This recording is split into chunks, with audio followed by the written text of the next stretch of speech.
All right, are we good?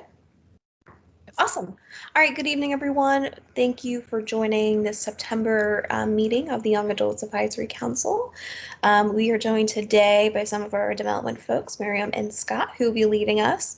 But before we dive into anything, we have the very fun Foia script. Casey, I'm going to kindly forward this to you if you could be my vice chair. I think you are officially the vice chair. That would be news to me, but I am happy to. You have to elect a vice chair. There we go. That's. I'll be happy That's on the to. agenda. Yep. Okay. Whoops. Okay. But I just sent the script over to you as a proxy since you've done this many times for us.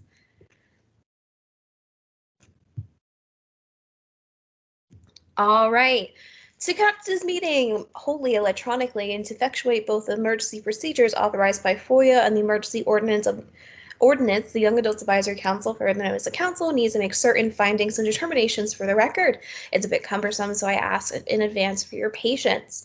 First, because each member of the Council is participating in this meeting from a separate location, we must verify that a quorum of members is participating, that each member's voice is clear, audible, and at an appropriate volume for all the other members. Accordingly, I'm going to conduct a roll call and ask each council member participating in this meeting to state your name, location from which you're calling in from. Yes.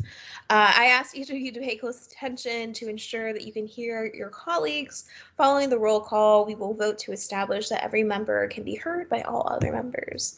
Denver Supinger, I'm calling in from Oakton. Sam Niner. Sarah is no longer on the council, unfortunately. Casey Judge. Casey Judge calling in from Annandale, Virginia. Wonderful. Judith will not be joining us. Dini Muhammad. Dini calling in from Annandale, Virginia. Thank you. Eddie will not be joining us. Benor Safar. Benor calling in from Springfield. Thank you. I don't believe Dr. Hill is on, nor is Paul. So Emma Hazy. Emma Hazy calling in from Fairfax. You literally just told me that and it went over my head. Thank you, Emma.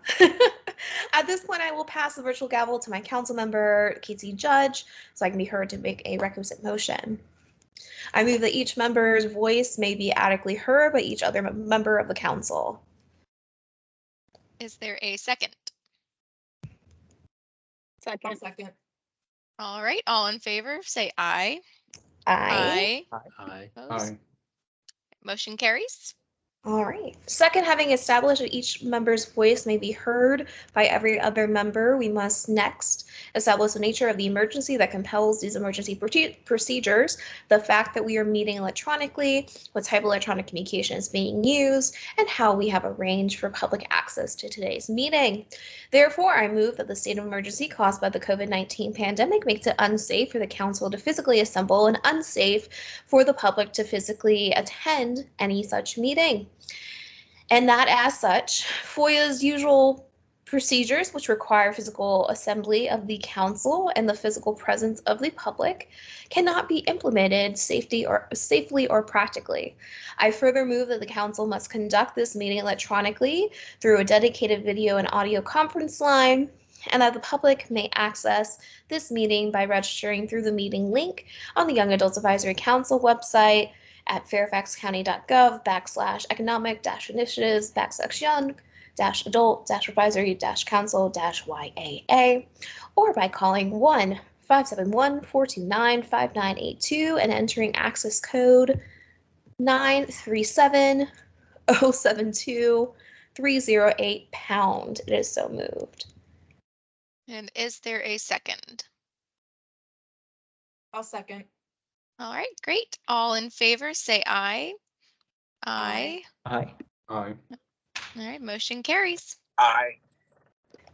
All right, finally, it is next required that all the matters addressed in today's agenda must address the emergency itself, are necessary to continue the operations of Fairfax County government, and or are statutorily required and or necessary to continue operations and the discharge of the council's lawful purposes, duties, and responsibilities. It is so moved. All right. Before we hopped over to the agenda, were there any public comments submitted in advance? Staff did not receive any. Okay, perfect. And I know we have some guests. Do you want to identify yourself?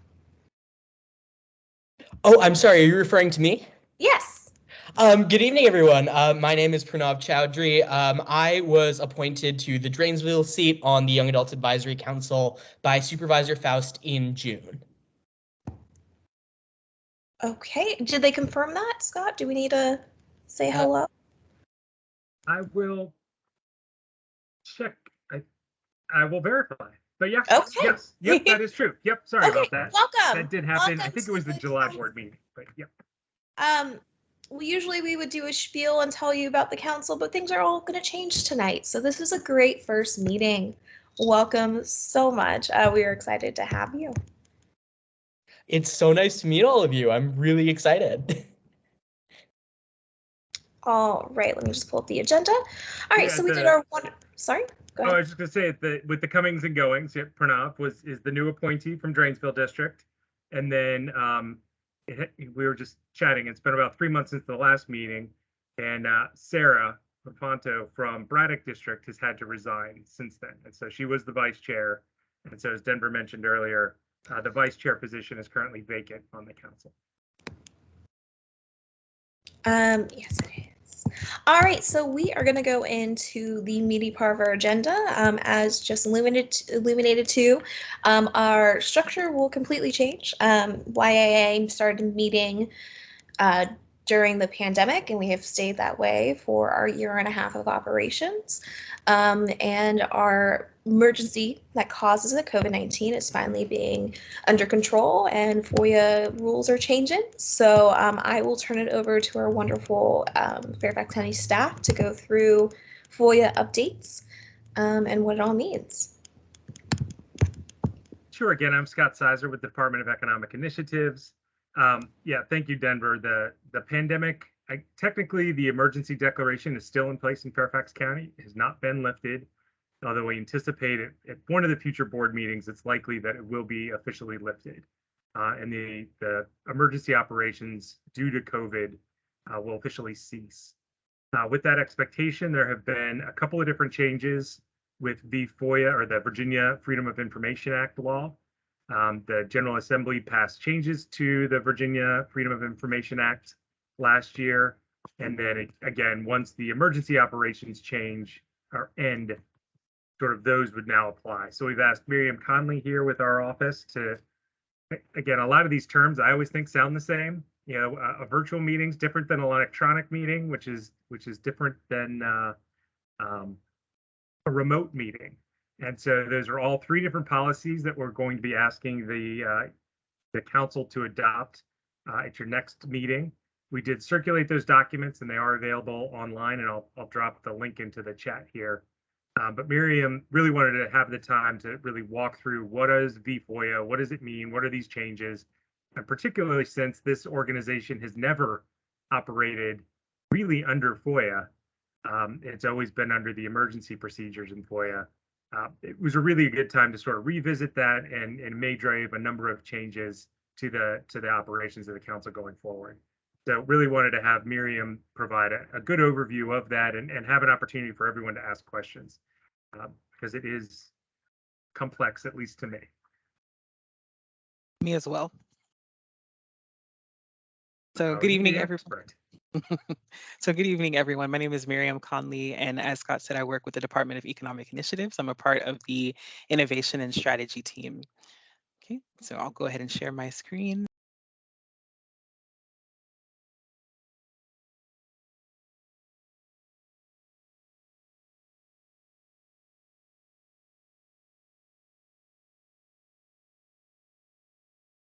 Okay, and is everyone able to see my slides? Okay. All right, so I'll go ahead and get started. So just as a quick introduction, the Virginia Freedom of Information Act is a statute that grants the public or any citizen of the Virginia Commonwealth the right to access public records kept by public bodies, so bodies like the YAA Council, any records kept by public officials and public employees with few exceptions. So this summer, there were several amendments that Scott spoke to made to the act, and the amendments related to meetings held through electronic communication means, so situations other than a declared state of emergency, meetings held through electronic communication means held during declared states of emergency. And there are also amendments made to the requirements for the posting of meeting minutes for local public bodies. And so these amendments are going to require, as Scott said, the adoption of 3 new policies and make the YA Council's processes and make require changes to be made to some of the processes for recording its minutes. So the first legislative amendment that we're going to go through is in regards to the new all virtual public meetings amendment, and it added a new definition that went into effect on September 1st.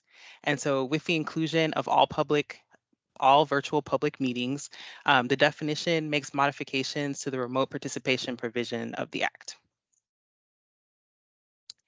And so all virtual public meetings are now defined as those meetings that are convened via electronic communication means, where all members of the public body participate remotely and the public has access to the meeting through electronic means. So it's going to require that all boards, authorities, and commissions and their committees it requires them to hold no more than 2 virtual meetings a year or 25% of their meetings per calendar year, whichever is greater. And the meetings cannot be held consecutively. So you can't hold, during the calendar year, you would not be able to hold 2 all virtual public meetings consecutively. And if you've already reached your either the 25% requirement or 2 times, then you would not be able to hold an all virtual public meeting. And so there are a few exceptions to that, and those are the local governing bodies, local school boards, planning commissions, architectural review boards, zoning appeal boards, and boards with authority to deny, revoke, or suspend a professional or occupational license. And this amendment requires that an all virtual meetings policy be put in place. And this will be in effect until the state of emergency is lifted. So some other things to note about the requirements. The meeting notice must indicate whether the meeting is in person or all virtual. The public will be provided access via electronic communication means, so similar to how things are right now. The public must be able, under the amendment, to hear all members of the board, authority, or commission. And when audio or visual technology is available, see the members of the BAC as well. Live contact information, a phone or email, must be provided to alert the BAC staff member if the communication fails for the public, and the staff member must also recess the meeting until public access is recorded. So if they're not able to hear it, we have to pause the meeting until public access can be restored. A copy of the proposed agenda and all agenda packets have to be made available to the public electronically at the same time as the materials are provided to the BAC's members.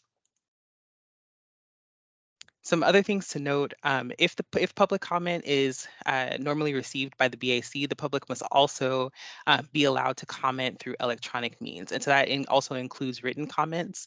And no more than 2 members of the BAC may be together in one location unless that location is open to the public. And the meeting minutes must indicate the type of electronic communication means by which the meeting was held.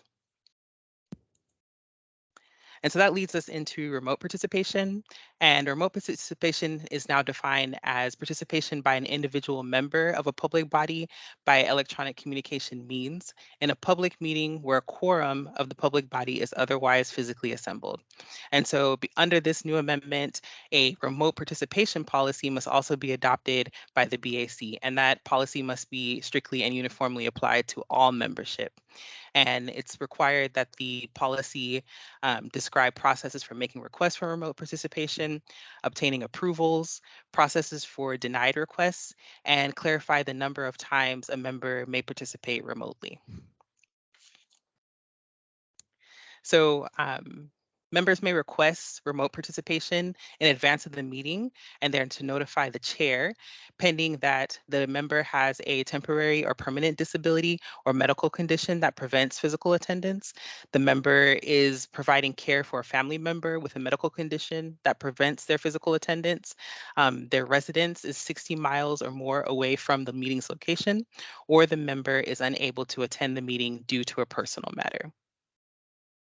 And so the chair will have the authority to disapprove or approve the requesting member's requests for to participate remotely. And members cannot use remote participation due to personal matters no more than 2 meetings or 25% of the meetings held per calendar year.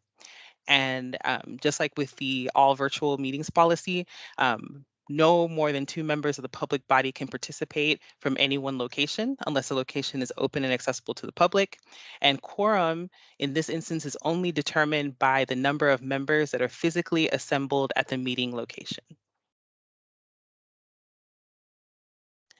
So a bit more about the amendments that relate to meetings held through electronic communication means during declared states of emergency. So public bodies are going to be required to meet by, so public bodies may meet by electronic communication means without a quorum of the public body that's physically assembled at one location when the governor has declared a state of emergency or an emergency has been declared in the locality where the public body is located. So these amendments will not be too foreign to how the YA has been operating thus far. So the nature of the emergency must make it impractical or unsafe to meet, or the meeting must be necessary to continue operations. So in the event of a declared state of emergency, so prior to convening the meeting by electronic means, the public body will give a notice using the best available method given the nature of the emergency. They'll arrange for public access through electronic communication means, including video conferencing, if it's already used by the public body. And they'll also provide the public with an opportunity to comment at those meetings when the comment is customarily received. And that's, speaking to that all virtual meetings policy that we spoke to earlier. So some important things to note about meeting minutes. Meeting minutes are to be posted to the official government website within 7 business days of approval. And it has to be posted as a prominent public location in which meeting notices are regularly posted. And at the and also at the clerk's office of the public body, or in the case that the public body doesn't have a clerk, it'll be at the office of the chief administrator. And that went into effect on July 1st. So in the event of a state of emergency, the minutes must note that the meeting was held by electronic communication means and state the electronic communication means by which the meeting was held. So in this case, this meeting, when we record the minutes, it will state that we held it via Microsoft Teams. So some other things to note about meeting minutes, they now have to include the identity of the members of the public body who participated in the meeting through electronic means. It'll have to list or give the identity of the members of the public body who are physically assembled at one physical location, and the identity of members of the public body who were not present at the location, but who identified themselves as monitoring the meeting through electronic means. So if you all have any questions, there's some additional resources that we've added as a last and final slide to the presentation. And we welcome you all to review the House Bill 444 and House Bill 150. And then there's also on our side a membership site that's available for people to view the different changes. And so with that, I welcome any questions that you all may have about the upcoming changes.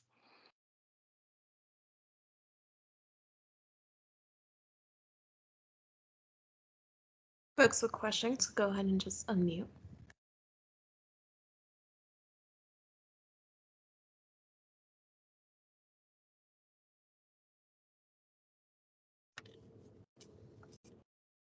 Absolutely. So one clarification that I would just like to seek, because I know I think there are some small differences between how this works on the school board, the board of supervisors, and other board authorities and commissions. For that rule where 2 or more people can't meet in the same location, is that only, or more than 2 people, so like 3 or more, is that only for board matters of the Young Adults Advisory Council, or is that just like in general across the board?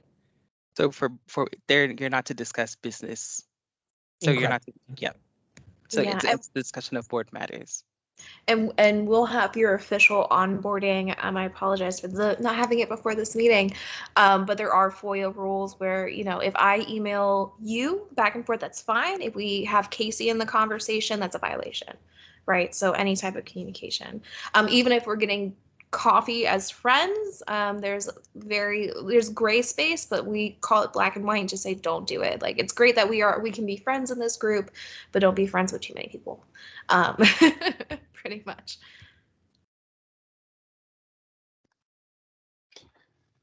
Well, my question is, I guess, how many committees?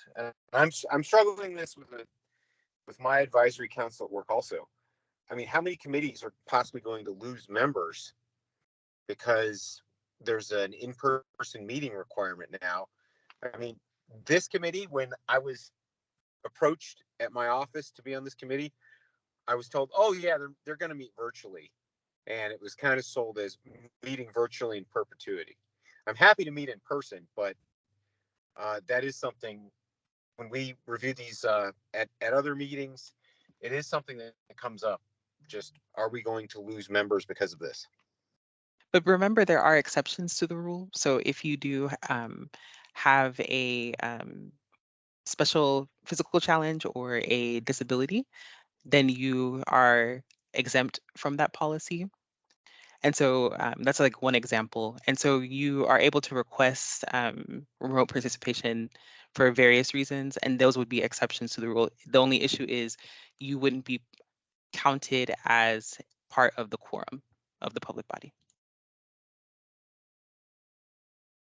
But that's a Yeah. great, oh, sorry, go ahead, Casey.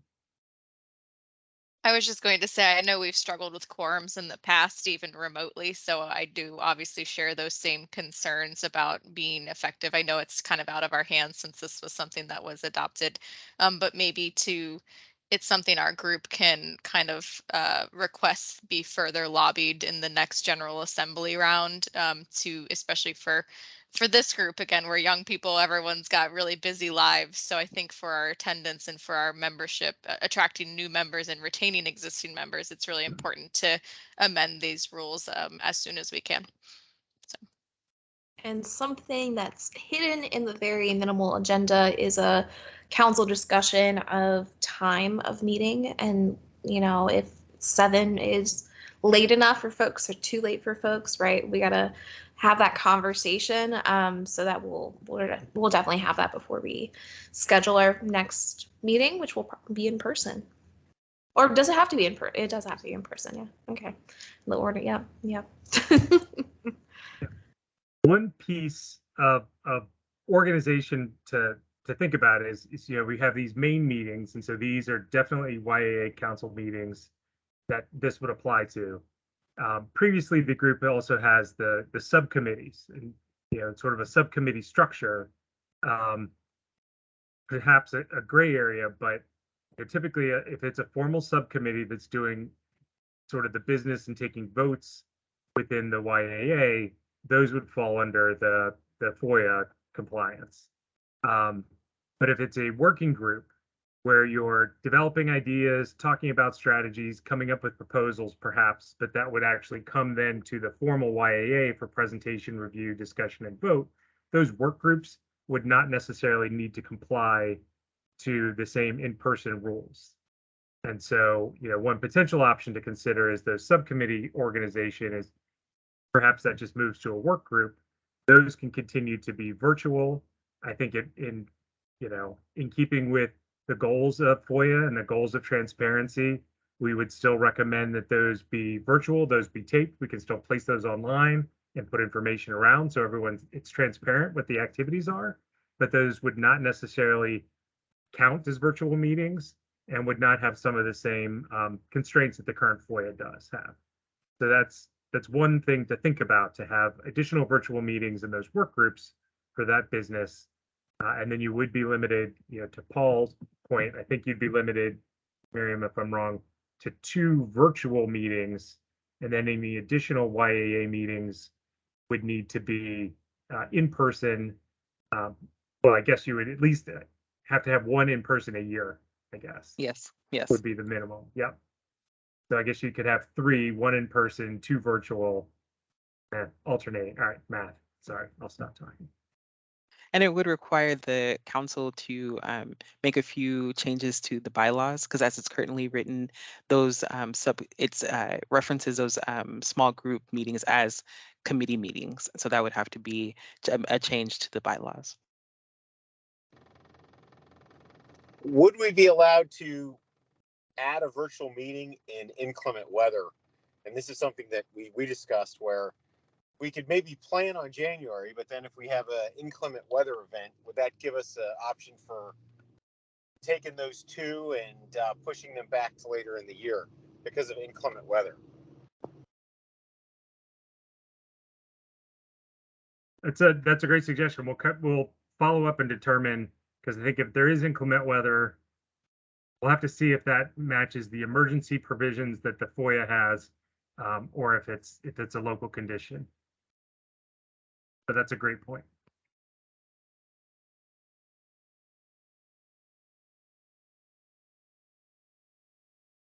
Any further questions? Before we go forward, we're talking about leadership and meeting times and all that great stuff. Are there any objections or hesitations from moving our subcommittees to work groups to better accommodate schedules, accomplish the same goals? Because initially, the work groups would bring everything to the full committee anyway for a final vote. So essentially, that's the system we're working under. Any hesitations or objections to moving or adjusting that language, rather? Can I just ask a clarifying question, since it's been a while? So the work groups, or what would now be a work group, they would be the ones that meet every month, and then the full committee, was that every other month? Or how would the scheduling work then if we have the work groups and the full committee? So I think per our bylaws, we are set to meet as a council monthly. And that's why they were official work groups, is because they were, part of the council, and we were able to have 1 month just the work groups and the other month work groups and full. So that would change things, or we would have to meet on a monthly basis. So we'd meet as a full council on a monthly basis, and our work groups would be every other month? That's up for conversation. Okay. Yeah. I have no issues with the change. I feel like it's more just a wording change from, committee to work group. I'm fine with that. And then to the chair's point, if the recommendation is to sort of change how those are addressed in the bylaws, we can we'll come back, and then what other further conversation happens tonight. But that means we would be coming back to make changes to the bylaws. So once those are kind of open for an amendment, we could amend other areas of the bylaws, including meeting frequency, if that was something that the committee wanted to do as well. And so we can, well, maybe I'll wait till you make a motion, Denver, but we can definitely take all the recommendations that come out of tonight's meeting, do a draft bylaws changes and edits, and then circulate that so that you'd be able to review that and then perhaps vote on any kind of bylaw changes along with the amendments to the electronic, remote, and all virtual meetings that we'll ask you to make at the next meeting as well. Since they're complicated, didn't want to just throw them at you and then have you vote on them the same night. Really wanted to have Miriam give us that in-depth overview of those, and so we could come back next month and have an informed discussion prior to a vote. And the language in the policies were the templates that were provided by the Office of the County Attorney. And so that language is going to be uniform across all the boards, authorities, and commissions at Fairfax County.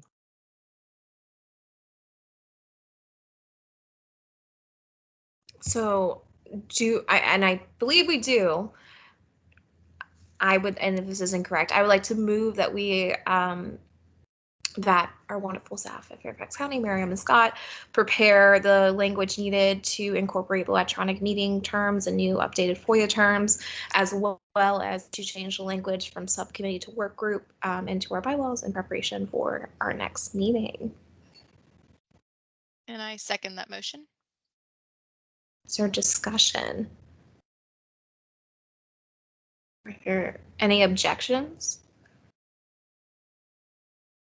All right, without objections, I think we're clear there. Okay, yeah, definitely something we should, well, first I would like to establish who our leadership is. So if we can dive into that real quick, as noted, Sarah, I believe, moved to Arlington like most of our wonderful young folks do, and it breaks my heart. So we need a new vice chair. And I would open the floor for nominations for a vice chair. Would anyone like to fill the role? I would like to nominate Casey Judge if there's a second. I'll second. Thank you, Emma. Casey, do you accept? So I may unfortunately have to politely decline, as I think many of you know, I am due with my first baby in December. So I'm going to be off for maternity leave for some time, so I wouldn't feel right taking on a new role and then immediately piecing out and leaving you all. So not leaving, but stepping away for some time. So I apologize. I'm really honored by the suggestion, but I would love to see someone else fill the role, and then, you know, I can maybe fill some other leadership role when I return from maternity leave. Okay, you know, fine. I guess that's a good excuse. Are there any other nominations for others or self-nominations for vice chair? I'll do it. All right, is there a second for Emma? Seconded. All right, Emma, I'm assuming you accept, you self-nominated. Is there any discussion to vice chair, or any discussion on Emma's nomination? Hearing none, are there any further nominations? Further nominations 1, further nominations 2, further nominations 3. All right, floor is closing, no further nominations. Congratulations, Emma, on being vice chair. But y'all, just wait. There's another one we have to fill. So as Miriam alluded to, is we have to actually start taking minutes. So we need an actual secretary to record motions. Sam had previously agreed to do that role through conversations with him and Jarrett. We don't think he fully understood like the components of it. It was a great learning experience, but he's not properly equipped. So if someone is open to being our secretary and taking notes for our meeting, so we can still be compliant, that would be much appreciated. Are there any volunteers for secretary?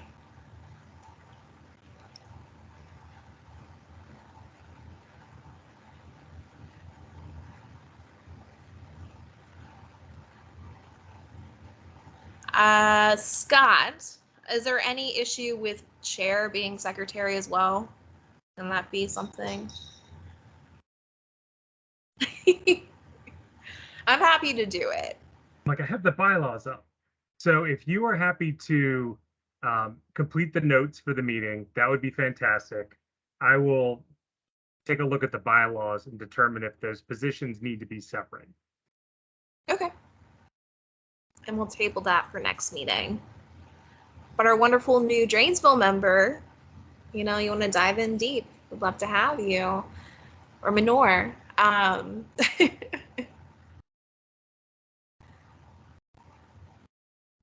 Or Adini, or anyone. I'm just like randomly calling out names. Oh, wait, I'm sorry. Could you repeat that last part? I had to step out just for a quick second. Yeah, we're taking nominations for secretary. So if anyone wants to hop in, I'm just starting calling people out. If you're interested in secretary, it is an open position. Minor, how are you feeling? I saw that you unmuted. Oh, no, I appreciate it. Unfortunately, I don't think so. Okay. Paul or Dini? Silence. All right. I appreciate the consideration, but unfortunately, no. Okay. I'm the type of person who like project management, like leading people, getting things together. I can do all that fun stuff, but note taking, like officially, I'm not type A enough for that. Okay. I will be the type A our council needs. Yeah. And proudly take And that duty on. yeah, I took woodshop in high school, not typing, so I'm ill-equipped. No problem. Oh, at least we have a vice chair. Well, congratulations, Emma. We're excited to have you. I'll loop you in on everything as we go forward. Okay, with that being said, I would like to transition into meeting times and days. And if the response is, can we do a doodle poll to better understand, that is completely fine. I would like to keep our third Thursdays. I think it works for most people, but like, does 7 o'clock work? Is 7:30 better? Is 8 better? Like, how are we all feeling? Well, The 7 actually, o'clock before time slot. I was. Oh, there are two people before talking.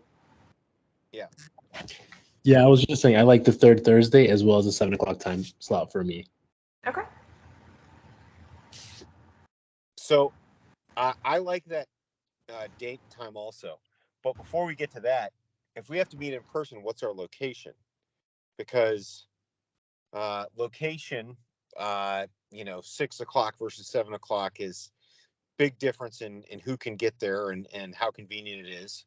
And then, depending on location, when we discuss like, meeting in work groups and then meeting together as a full committee, could we possibly extend this meeting to 2 hours and meet every other month? Because if you think about it, if we are commuting, we're all getting together, and we're generally together for, let's say, an hour and 5 or an hour and 10 minutes.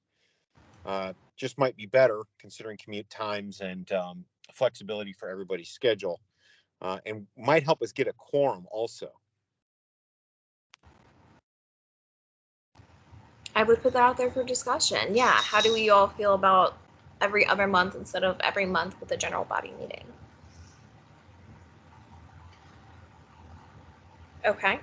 And then, Paul, are you saying with those every other month we would join work group and full and have 2 hours in that space? I would be fine with that. It's just, my thought is, let's say if someone's commuting an hour to get to the meeting, right? We're really making the most of their time if we're together for 2 hours, right?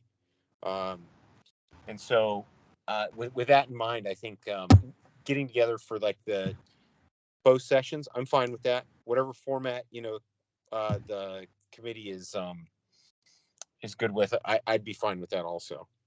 Okay. Yeah. So, and then to answer your earlier question of where are we meeting, my understanding is Fairfax County Government Center is our location. So that can be flexible as well. Our office, the Department of Economic Initiatives, we recently moved out of the government center, and we're located still in the same area, but on the grounds at Fair Oaks Mall, in a building. And so we have a large conference space there that could accommodate the YAA and would help with any kind of conflicts and scheduling around conference rooms. Sometimes at the government center can be tough in the evenings. And so we can solve that, and that would still allow for remote participation, electronic participation as well. So that's an option. And I believe, and I can't remember if it was when the group first started or maybe even before it started, there was some discussion about hosting meetings in different locations around the county, both to help members in different places as well as take advantage of different locations in the county. And that could be potentially possible as well, although with remote and electronic participation, some of our community rooms and other kinds of spaces aren't as well equipped for an electronic meeting as others. But I don't want you to think that we have to be committed to the Fairfax County Government Center. There are a variety of options depending on the needs of the group. Then one thing I would be curious about on that front is, do you know if there may be any transit accessible or metro accessible locations? Because I do think that because this group skews younger, that could also be something beneficial to look at. Absolutely. It's a great suggestion. Yeah, I know one of our members does not drive and heavily relies on public transit. So. And our DEI office is public transit accessible. The Fairfax Mall. Yes. Location. Yes. Do we want to say our October, my goodness, can't believe it, meeting will be at that location, recognizing it's transit accessible, and then we can have further discussion. I mean, we can have further discussion now if we want to move across the county. But as a meeting one, does that sound amenable to folks? Any objections? All right, so it sounds like we'll be meeting in October from 7 to 9. Dun, dun, dun, at the Fairfax Mall at the Economic Development office. With structure, do we want to keep work group 7 to 8, main body 8 to 9?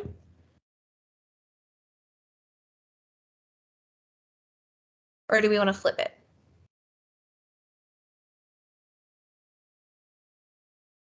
I would say general body first.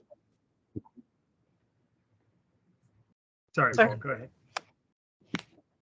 Sorry about that. I was just gonna say I would like to flip flop that and have the general body first, and then the sub work group afterwards. Okay. That makes sense to me. So we can do the formal script. We can make sure we have quorum. We can do all this stuff. It's technically a public meeting and opened, and then we can break out. I think that could also make sense from just the perspective of like, if we want advance notice on something that gets voted on at the next meeting, then that way, instead of something being prepped like, you know, an hour before, half an hour before our general meeting, it's there like a month in advance.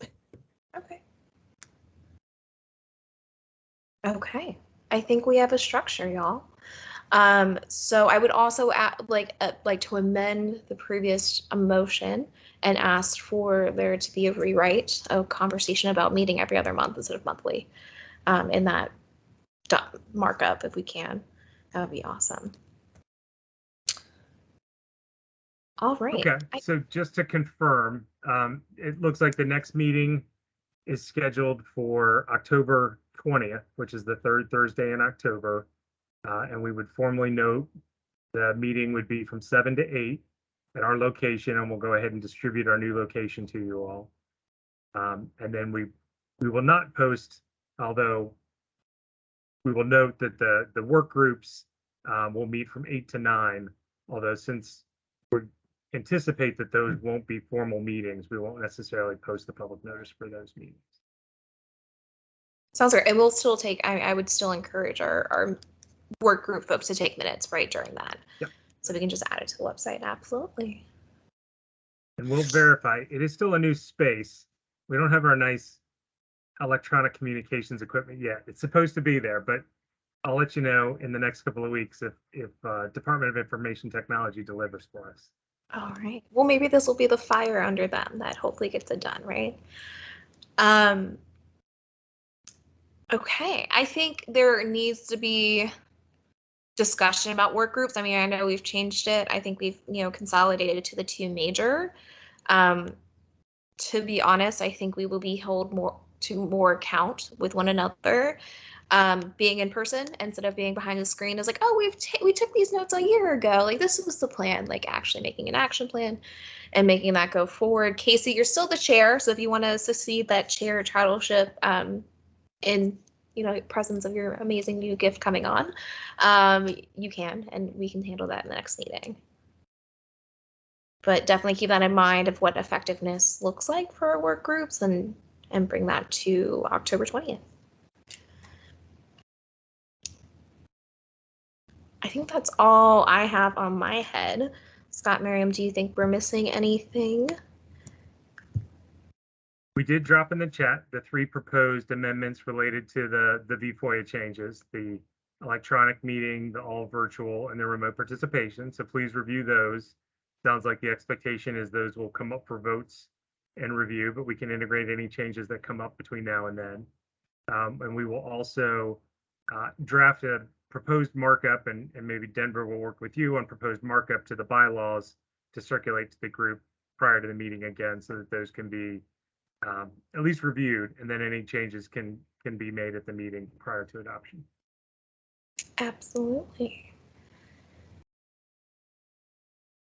Yeah, and I know, so like we usually have a topic, well, an agency come in and we go deep into a topic during our meetings, but since the world is changing, knock on knock, for the better, hopefully, and us coming back in person, we definitely wanted to give space for us to explore this. So are there any other questions, concerns that we can address before we conclude today's meeting?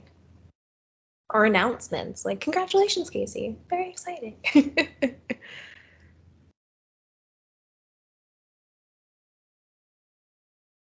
Anything for the goodwill of the committee?